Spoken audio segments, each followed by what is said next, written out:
안녕하세요. 이상현입니다.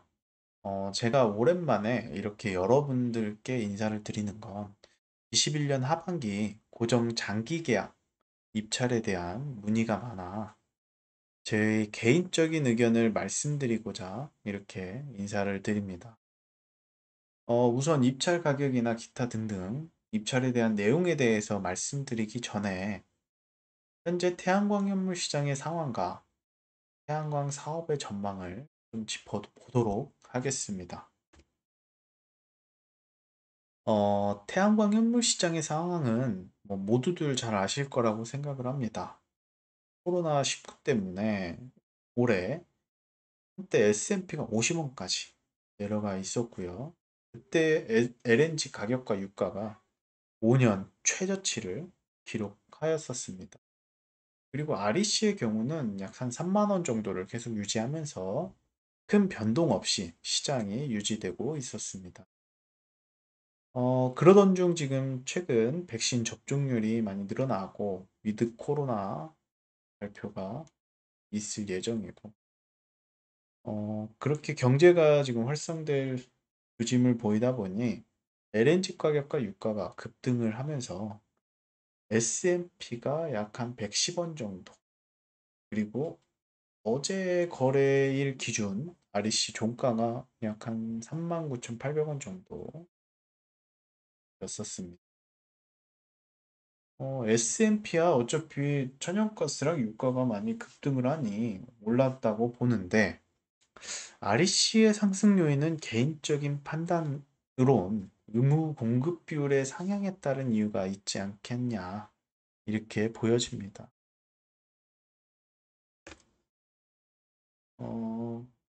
21년 1월 S&P 플러스 REC 단가를 보면 킬로와트당 약 한 100, 5월에도 킬로와트당 약 한 110원, 10월 들어서 킬로와트당 약 한 148원.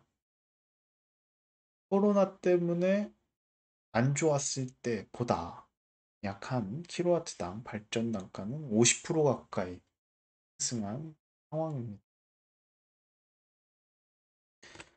그럼 앞으로 태양광 사업의 전망을 한번 보도록 하겠습니다.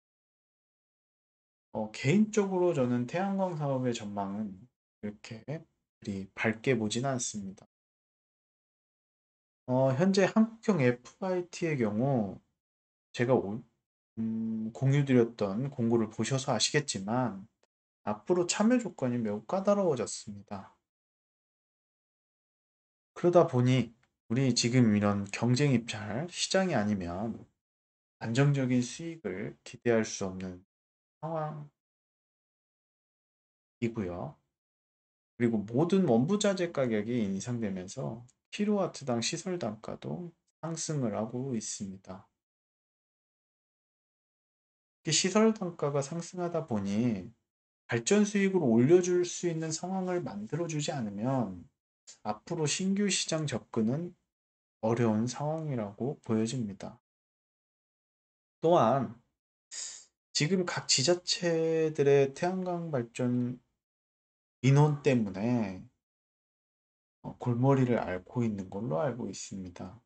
이러다 보니 태양광 개발행위허가 기준 각 지자체 조례가 강화되고 있는 상황이며, 더더군다나 내년 지방선거가 있기 때문에 더욱이 태양광 개발행위 허가를 받는 것조차도 매우 어려운 상황입니다.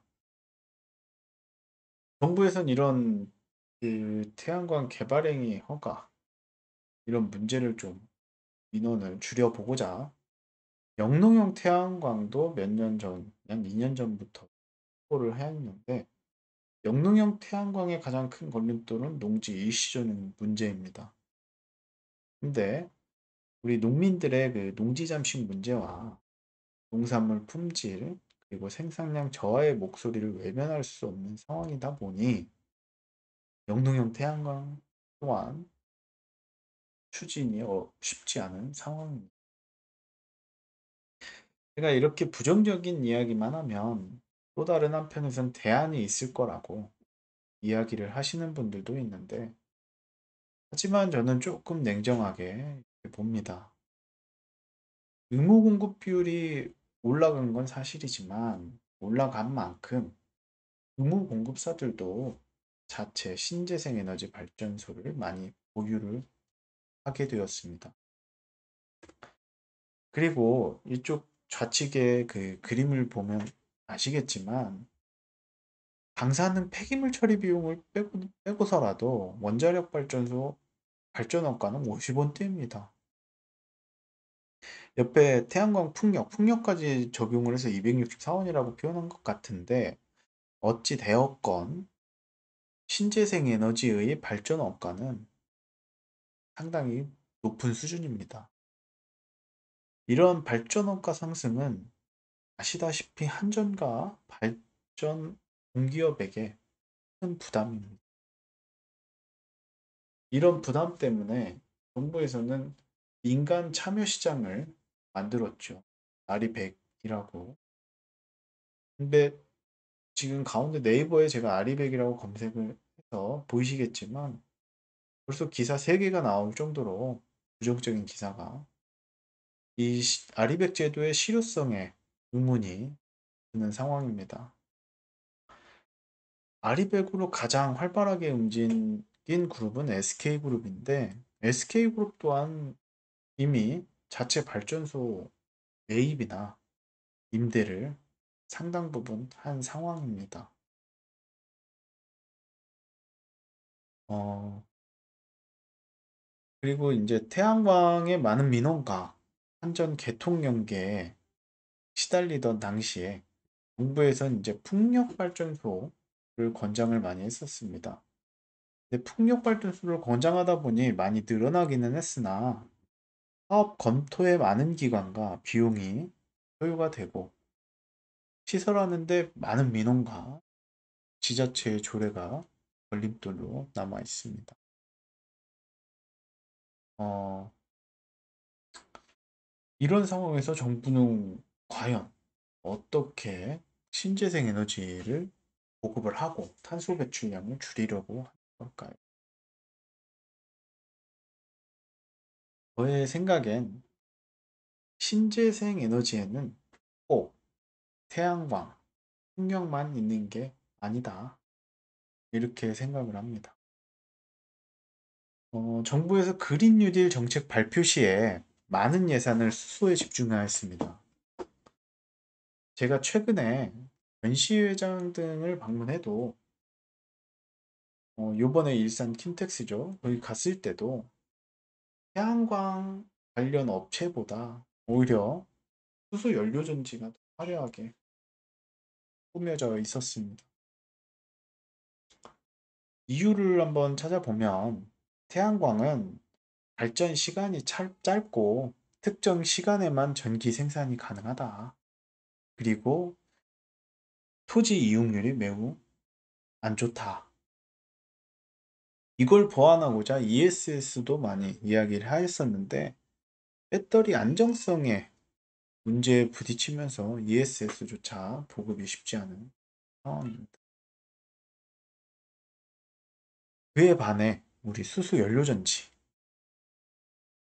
24시간 꾸준히 쭉 발전을 합니다.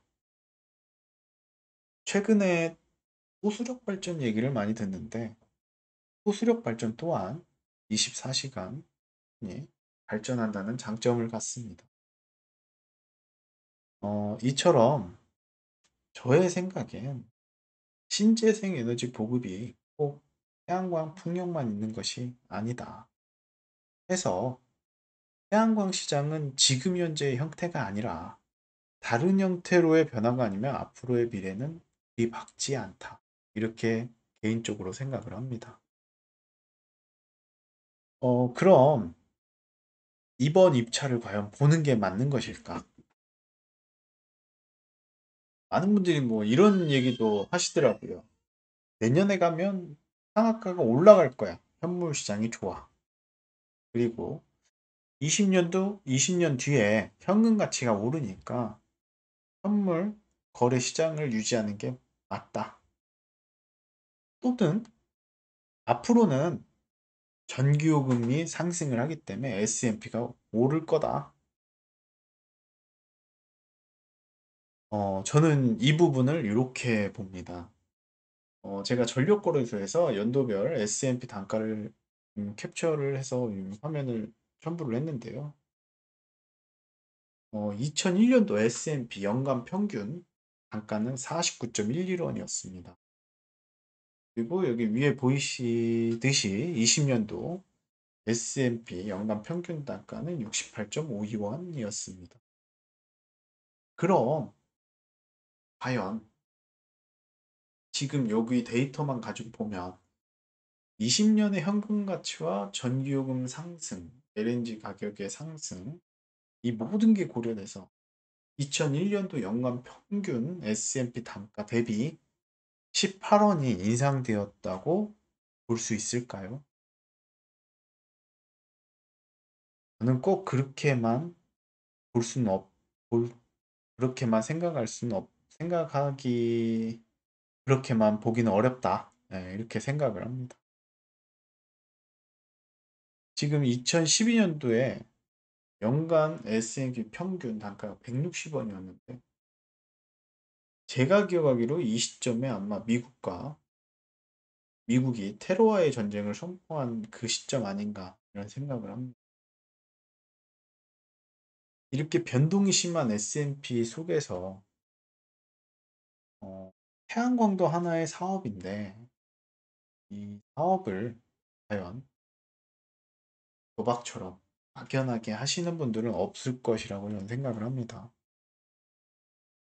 돈이 많으신 분들은 이 태양광 수익을 별로 신경을 쓰지 않으시겠지만 이 태양광을 시작하셨던 분들은 대다수가 안정적인 고정 수익 때문에 태양광 사업을 시작을 하셨었을 겁니다. 그렇기에 국형 FIT를 하고 고정 장기 계약 입찰을 참여를 하셨던 거 아닌가 이렇게 생각을 합니다. 그런데 불구하고 저 2001년도부터 2020년도에 S&P 변동 폭을 보면 50% 이상 급등했던 적도 있고 50% 이상 떨어졌던 적도 있는데 이렇게 20년을 예단해가지고 사업의 방향을 결정한다는 건 저는 너무나도 무모하다고 생각을 합니다. 그래서 다시 한번 이번 장기 계약 입찰을 참여하는 것이 맞느냐라고 물어보시면 저는 내가 처음에 생각했던 어느 정도의 수익, 그 수익이 따른다면 장기 계약 입찰을 참여하시는 것이 맞다. 이렇게 생각을. 그럼 여기까지 제가 태양광 시장의 현 상황, 그리고 태양광 사업의 앞으로의 전망 같이 한번 살펴보았고요. 입찰을 보시고 안 보시고의 문제는 본인이 이제 결정을 하시는 부분이지만 이건 저의 개인적인 생각이기 때문에 참고만 해주시길 바라겠습니다. 그럼 2021년도 하반기 고정 장기 계약 시장을 나름의 데이터로 예측을 좀 해보도록 하겠습니다. 어, 우선 예측을 하기 전에 2021년도 상반기 입찰 결과와 하반기 입찰 용량을 한번 좀 체킹을 해보도록 하겠습니다. 우선 금번 하반기 입찰은 2.2기가를 선정을 하는데 이 중 100kW 미만은 20% 우선 선정을 합니다. 그럼 100kW 미만 우선 선정 용량은 그 2.2기가에 20%를 해보면 440메가인데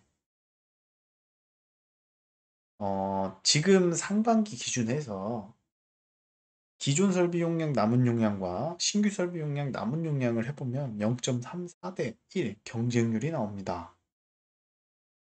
제가 상반기에 경쟁률을 이렇게 정리를 해서 데이터화 했을 때 기존 설비에서 숨어있던 물량 80메가가 나타났습니다. 이번 상반기에 입찰을 많이 참여했기 때문에 과연 똑같이 또 숨어있는 물량이 있을 것인가? 그것도 좀 궁금한 상황이고요. 그리고 과연 신규 설비가 얼만큼 들어올 것인가? 그것도 궁금합니다. 근데 지금 제가 알기로는 많은 분들이 지금 현물 시장도 너무 좋고 이달이기 때문에 무조건 상한가에 써야 한다는 하는 여론이 형성되어 있는 걸로 알고 있습니다. 근데 공고문을 자세히 읽어보면 동그라미 세 번째죠. 소규모 사업자 우대를 위해 100kW 미만 구간은 전체 공고 용량의 20%를 우선 배분. 그리고 밑에 작은 글씨로 20% 미만의 경우 일반 선정과 경쟁률을 유사하게 형성되도록 접수 용량을 토대로 선정 용량을 결정한다. 즉, 100kW 미만 구간이 경쟁률이 미달이 될 경우에 일반 선정 A 구간과 B 구간의 경쟁률을 토대로 선정 용량을 조절하겠다라고 합니다. 그러면 100%냐? 장담 못하죠. 꼭 100%가 아닐 수 있습니다. 그러면 얼만큼 더 신규 물량이 들어와야만 이달이 안 될 것인가? 신규 남은 물량이 약 한 200메가 정도 더 들어와야 요번에 신규 또는 기존 설비에서 어쨌든 한 200메가 정도는 더 들어와야 경쟁률은 1대1이 될 것이라고 봅니다. 그리고 여기서 또 경쟁률을 조금 저하하는 요인이 있는데 개발행위 준공필증 제출 의무 대상이 아니었던 발전소들은 이번 입찰에 참여하기 위해선 개발행위 준공필증 제출이 의무입니다. 그거를 제출하지 않으면 이번 입찰에는 참여 불가. 이 개발행위 허가를 필증을 제출 안 하는 사람이 있고 그러면 얼마나 되냐? 한번 조금 살펴보면 그 에너지관리공단 홈페이지에 공고문에 있는데 지금 현재 준공 필증을 요구한 발전소는 3,065개. 그 중에 제대로 제출한 건 671개소. 결과론적으로 제출해야 되는 발전소 중에 21%만 제출을 했다. 많은 분들이 관심이 없다. 이렇게 볼 수 있고요. 그렇다고 하면 기존 설비에서 경쟁률을 또 깎아먹는 요인이 될 수 있다. 꼭 상한가를 써서 잘못하면 미달이 되면 일반 선정 A 구간과 B 구간 경쟁률을 고려하여 선정 용량을 조정하면 떨어질 수도 있다. 이렇게 결론이 나옵니다. 그리고 100에서 500km 구간을 한번 살펴보면 우리가 지금 3메가와트 이상의 19%를 준다고 해요. 우선 선정 용량을. 그러면 나머지 용량 50%. 그러면 그게 671메가인데 역시 상반기에 남은 물량 가지고 경쟁률을 해보면 1.68대 1이 나옵니다. 상반기 경쟁률이 2.88대 1을 감안하면 경쟁률이 많이 내려온 모습인데 어찌 되었건 지금 약 한 4개월 정도 지난 이 시점에서 상반기 신규 물량이 430메가였으니까 이번에 4개월 정도 지났을 때 신규 설비는 200메가가 더 들어온다는 가정하에 저의 예상 경쟁률은 2대 1 정도 될 것이라고 생각이 듭니다. 일반 선정 비구간도 500에서 3메가 구간 역시 마찬가지라고 저는 생각을 합니다. 여기까지 지금 통계적인 그냥 데이터를 그냥 수치화한 그 현재 입찰 상태를 좀 지켜보았고요. 그러면 과연 내가 입찰을 얼마에 쓰는 게 적당한가? 참고적으로 여기 우측에 적어 있는 내용은 저의 개인적인 의견이니까 참고만 해주시기 바라면서요. 3메가 이상 구간은 제가 언급은 하지 않겠습니다. 자, 우선 저의 개인적인 의견. 100kW 미만은 이달이 될 확률이 꽤나 높아 보이지만 미달이 안 된다는 가정하에 1대1, 경쟁률 1대1을 예상하고요. 1대1이다 보니 써낸다면 상한가 근방으로 써내는 게 맞지 않겠나. 제 생각이. 제가 예상하는 평균 가격은 해서 15만 7천 원. 100에서 500km 구간 경쟁률 2대1이라는 걸 감안하면 상반기 평균가 13만 원이 기준이 될 것으로 보여지고요. 그 기준으로 보면 예상 평균가는 13만에서 13만 3천 원 사이가 되지 않겠나. 이렇게 예상이. 지금 현재 현물 시장 분위기가 너무 좋다 보니까 S&P 가격도 어, 그렇게 떨어지진 않을 것이다. 예상이 됩니다. 500에서 3메가 구간도 역시 거의 별 차이 없을 걸로 보여지고요. 경쟁률 또한 그렇게 보여집니다. 이랬을 때 이제 신규 설비인데요. 신규 설비는 100km 미만이야. 어차피 예상 평균 가격이 15만 7천 원이면 상한가 써내도 1등급 모듈 쓰면 되겠죠. 그러면 일반 선정 A와 B 구간에서 1등급 모듈을 썼을 때 어느 정도까지 될 것이냐. 우리가 그 점수 계산을 하면 13만 원을 썼을 때 점수 배점이 약 16점입니다. 그럼 신규 시장에서 16점, 그걸 감안하면 약 한 13만 8천 원 정도, 그 정도가 평균가가 되지 않겠나. 이렇게 예상을 해봅니다. 여기까지 저의 하반기 입찰 고정 장기 계약에 대한 개인적인 의견을 영상으로 담아 보았습니다. 이틀 남았는데요. 이제 얼마 남지 않은 입찰 기간, 발전 사업주들께서 좋은 결과 있기를 바라겠습니다. 그리고 입찰 관련해서 별도로 장기 계약 문의가 있으면 전화보다는 저희 그 댓글로 부탁을 좀 드리겠습니다. 밴드에 댓글 달아주시면 제가 답변을 드리도록 하고요. 제가 지금 이렇게 영상을 올려드리는 이유는 이 입찰에 관련해서 감도 못 잡으시는 분들이 더러 계셔서 조금이나마 참고하시라고 제가 이렇게 영상을 올려드립니다. 꼭 이 영상은 참고용으로만 보시길 바라며 어, 모두 원하는 가격에 입찰 성공하시길 바라겠습니다. 감사합니다.